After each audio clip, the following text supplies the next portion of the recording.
Hello, my name's Elijah Wells, and today I'm going through my Criterion Collection. The first one on my list is The Dolce Vita or The Sweet Life by Federico Fellini. When I did see his film Eight and a Half when I was at Leicester about a couple of years ago, or a few years ago actually now, when I watched Eight and a Half, it was like a really gorgeous, really mind-blowing experience.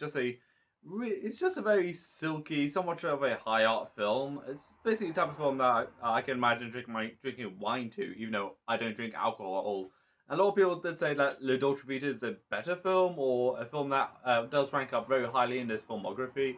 It's basically about a journalist and his essentially his week in business, like uh, meeting up with celebrities and going to some acquaintances, like meeting up with his father, as well as meeting with some kids who saw some sort of messiah figure, and of course going to a lot of parties, including one that involves a lot of ghost hunting as well. Again, although the narrative is, we'll just say it's somewhat branches off a little bit, and it's not the most concise. But again, this is a very beautiful film. Like the cinematography is absolutely gorgeous, and the kind of the idea of the paparazzi somewhat kind of stemmed from that a little bit. Like so much so that I think one of the characters' name is somewhat spun from into paparazzi. Again, great film, La Dolce Vita. The next pick I have is the Wes Anderson movie or his debut film Bottle Rocket, which is his again, like I said, his debut movie. It's basically about one of the brothers who just came out of prison. So they try to rob a library, not a bank really, but a library, and they have like a full on, like a really big plan what to do afterwards, called the 75-year plan, and it has that little booklet, which is why I like physical media, which is again which is very interesting, very cool, and it has like the initial 5 years, and it has with the part two, and then it goes into like cast and all that, and credits, and then it has even has the notes from Martin Scorsese, who really likes this movie. And also, this is a movie kind of like a lot of debuts. It's definitely pretty rough around the edges, and not the Wes Anderson we know before we know Wes Anderson, like with Royal Tenenbaums, Grand Budapest Hotel, or Fantastic Mr. Fox, like we know a lot of his films. Yeah, even though it's not the most super stylish of his movie, but this is definitely a really fun film I actually really enjoy. Like, particularly the ending where they try to rob a meat factory or like a meat coolant or meat packaging place. And it just goes really horribly wrong. Not to spoil too much of it. And it's just a really fun movie. And of course, like the artwork here, it's mostly they spend quite a lot of the movie in a motel, and of course, they one of the characters meets up with one of the workers there, who's from Paraguay, if I remember correctly. But again, this is a pretty fun film, although a bit rough around the edges. Not his best film, but I definitely did enjoy it. The next pick I have is the Beaucheval or Brucheval, which is by Claire Denis. When I first heard about this movie, I thought like Claire Denis, and for some reason my brain thought it was Claire Danes from Homeland or Romeo plus Juliet, but no, it's a French director who is still working today. I think she did a sci-fi film with Robert Pattinson, High Life. But again, besides of the really cool cover art, this is basically about the inner workings of the French military faction that is out of Djibouti, which is a French-speaking country.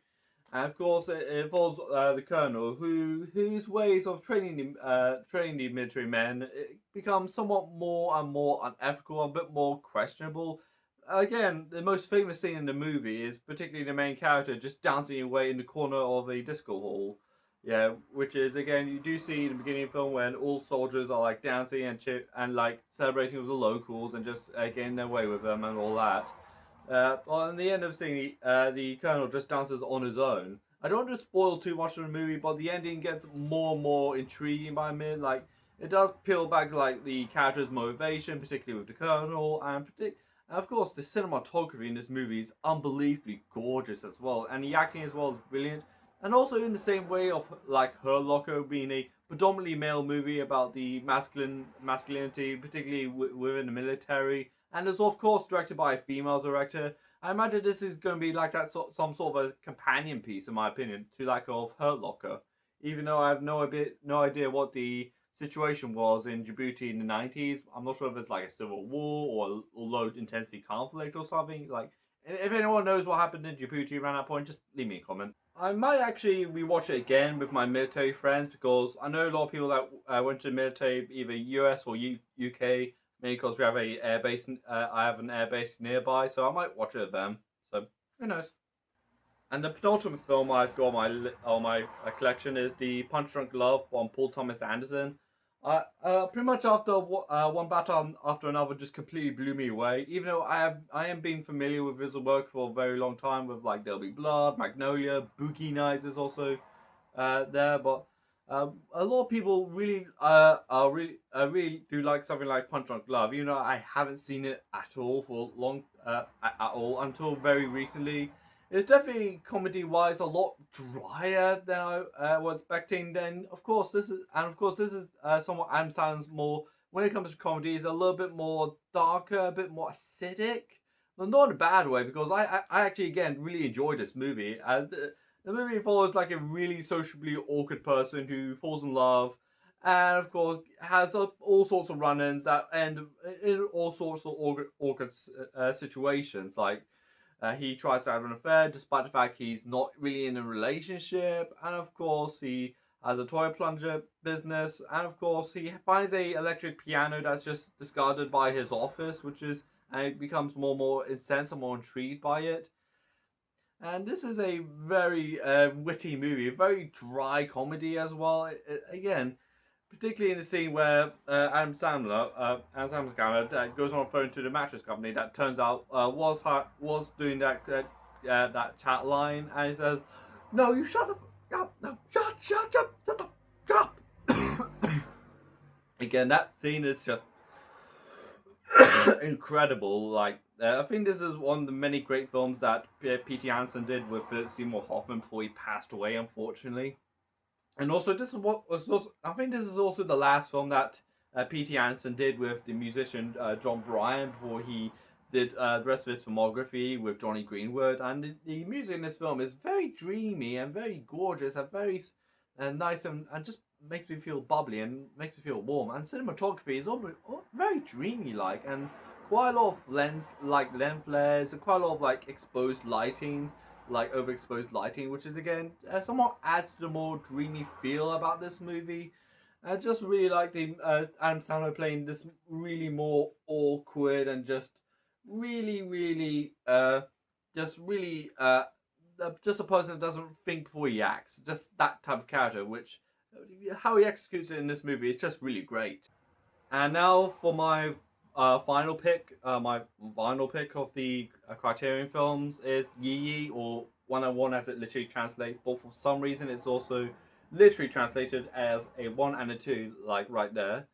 Yeah, this is a really beautiful movie, a very gorgeous movie, and it just really goes by its 3 hour runtime as well. Like, this movie is somewhat relatable in the sense that it becomes incredibly chilling, in my opinion. Like, I was somewhat fascinated by this movie because a lot of my favorite Asian films of recent years, like Farewell and Past Lives, all somewhat take some plot lines out of this movie a little bit, which is also interesting. And also, the film's rate somewhat of a conscious relatability. It's also really interesting, like the father character being disgruntled in his company after the company makes some decisions he deep down doesn't really like anymore, or the big sister who's pretty much now being the middle person in a very toxic relationship, and the mom character who's pretty much somewhat spiraling a little bit after her grandma fell into a coma, and of course the little kid who you see the back of the head of looks through his life in a rosy tint way, pretty much what we do by default as children.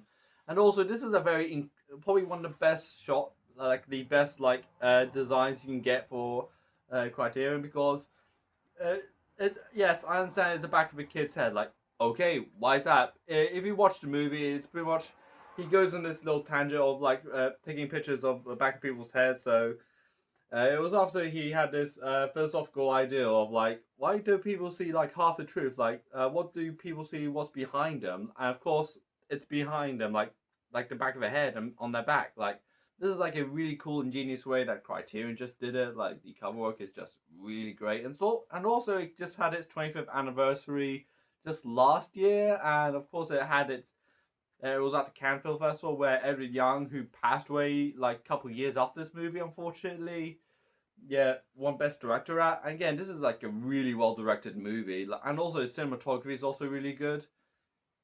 And the music as well, particularly the piano at the beginning, which reminds me of Ode to Joy, but somewhat there's something a bit off about it. Then it becomes somewhat dreamlike about it. Like it's just a really beautiful and whimsical music as well, and cinematography is also great, and how the story is somewhat how story like goes through like all the characters in somewhat of an even and consistent way that it pretty much spends all our time very evenly as well.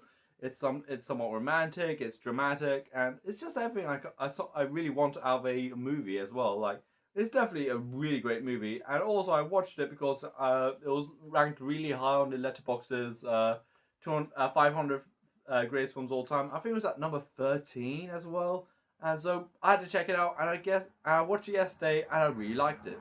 And these are my films. I have my Criterion Collection, so I have a letterbox down below. So again, what do you think of my video? Let me know in the comments down below. Like this video, subscribe to my channel, and also you can follow me on Twitter, Instagram, Blue Sky, Threads, and Letterboxd. And this is Light Wells, and bye.